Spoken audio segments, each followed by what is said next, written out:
Speaking of Arizona, the governor of Arizona wants school districts to reopen in 2 weeks, but the Hayden-Winkleman Unified School District in Arizona, a small community a little over 100 miles east of Phoenix, has already lost one teacher to coronavirus. Kimberly Chavez Lopez Bird was teaching summer school with two other teachers at the school when she got sick.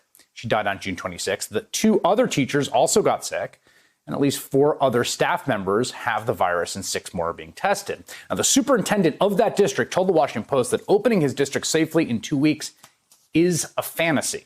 And that superintendent, Jeff Gregorich, joins me now. It's great to have you on, and I can imagine what an insane time this is for you.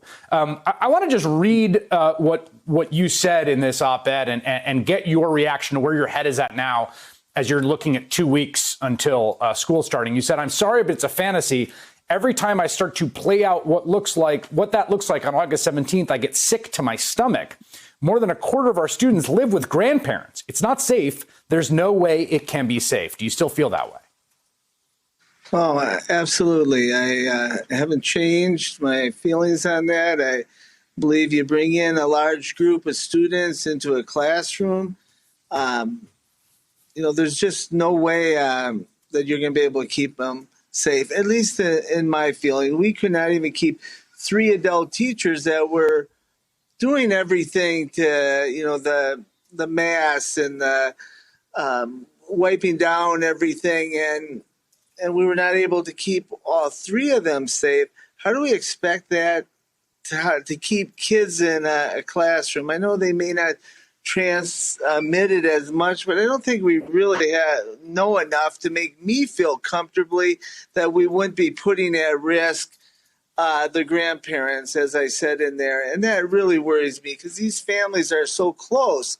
And, there's, the multi-generation families. I can't imagine, them going home and getting their family sick. Like Kim's family, all of them contracted the virus. So that's what I lose sleep over, just that worry that it just doesn't make sense to me at all. As many times I play it out, I just don't understand what others are missing, that think that would be safe. You're obviously, you talked about your district and the fact that a large percentage of children in your district qualify for free or reduced lunch. These are kids that really do need school. I mean, all kids need school, but you have a fairly underprivileged community you're serving. I wonder what you think of the argument that there's going to be some risk, but school is just so important, particularly for children who are from low-income households. It's so important that we just got to do it.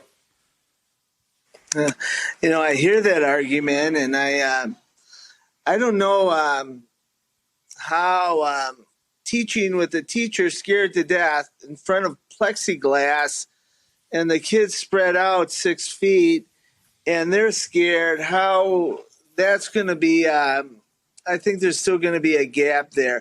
And I think if we're now providing quality distance learning, that means like we're talking right now, we think that with the training, and that's how kids are going to be learning in the future. So I'm trying to find a silver lining in there that using those tools are going to make them 21st century learners. I know the little ones are the most challenging, but this is our World War II, and this is something that we have to do to to keep our families safe. I cannot lose another teacher, staff member, a grandma, a grandpa, or that's what worries me most. That is going to happen again, and we're not over losing Kim. We've had Zoom grievance counseling, and that just doesn't do it, and everyone is still hurting. Yeah, I can imagine how devastating that has been for you and for all the people that work in your school district, obviously, to have someone who did it, right, who went to work amidst this and contracted it and ultimately succumbed to it.